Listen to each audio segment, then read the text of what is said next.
The phrase literally images 1,000 ends, 10,000 threads.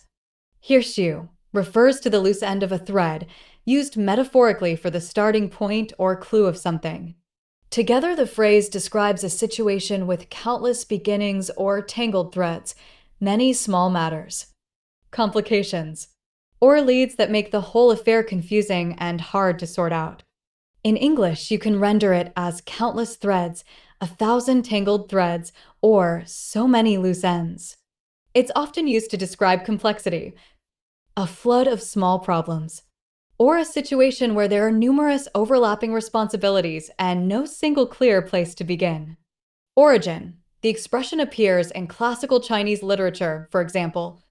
Chaoji in the Three Kingdoms period used it to describe complicated matters. And it carries a tone of frustration at messy, multifaceted situations.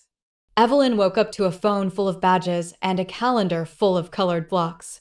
She moved through her morning like a cursor, switching between apps and conversations, pausing only to make coffee that tasted like a promise she couldn't remember making. Each notification felt like a person handing her a single string and saying, "Hold this for me." By noon, the strings had multiplied, a draft that needed polishing, a friend needing advice, the landlord texting about a leaking pipe, her sister's voicemail about an overdue birthday, and an idea for a side project that would be brilliant someday. Those strings were small things. Individually, they were manageable. Together, they formed a net that sagged under its own weight. Projects duplicated, decisions deferred. Evelyn had developed a habit of collecting beginnings the way some people collect stamps, neatly, with care, but never completing the albums. The net made her feel busy. The net made her feel guilty. When she tried to pull one thread to see where it led, 10 others tightened, and the view blurred. One evening, she took a walk without earbuds. The city felt less like an urgent meeting room and more like a large, breathing organism. Streetlights unfurled along the avenues like regular stitches in black cloth. She noticed a seamstress shop open late. The owner, an older woman, meticulously threading a needle under a lamp. Evelyn watched, fascinated, as the seamstress paused, snipped off a frayed end, rearranged the fabric, and continued with slow, deliberate movements. The work looked purposeful, concentrated. There was no panic, only a steady rhythm. The seamstress caught Evelyn's gaze and smiled a small, unassuming acknowledgement of two people who both held threads. That night, Evelyn tried something new. Instead of replying to the 50 messages in her inbox, she picked 3 things. Not the most urgent, not the most glamorous, but the 3 she could finish before midnight. This felt scandalously small at first, almost lazy, but the act of finishing one thing created a tiny, sober pleasure. The second and third were easier. She fell asleep feeling as if some of the tautness had eased. Over the next weeks, she practiced the same small discipline: identify a starting loop, follow it until she tied a knot, then move to the next. She noticed how attention behaved like a currency, spent carelessly. It vanished, spent deliberately. It multiplied. The 1,000 threads did not disappear. They still fluttered at the edges of her life.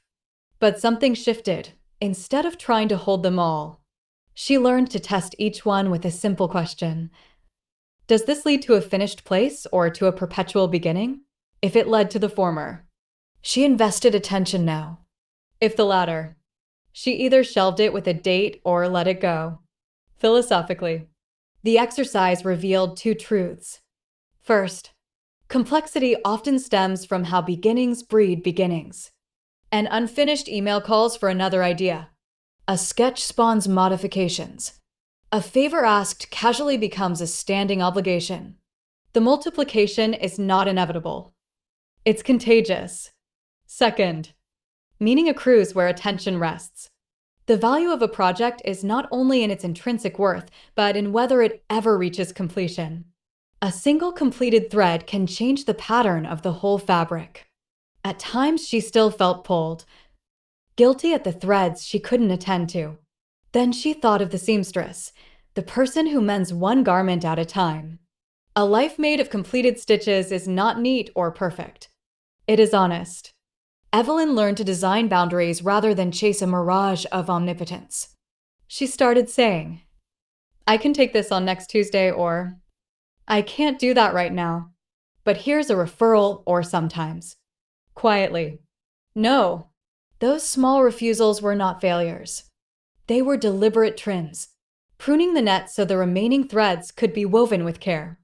Months later, when someone asked how she managed a demanding job, friendships, and a hobby that had finally turned into a side business, she shrugged. "I stopped thinking I had to attend to everything at once," she said. "I started following one thread to the end, then another. The pattern emerges in the finishing." The city continued to deliver interruptions, workflows, potholes, and birthday invitations. New threads would always appear. But Evelyn had learned the modest, powerful craft of finishing. She no longer measured success by how many strings she held at once.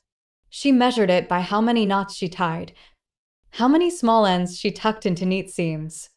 The tapestry of her life remained imperfect, full of visible mends and intentional patches, but it was hers worn, resilient, and growing, thread by patient thread.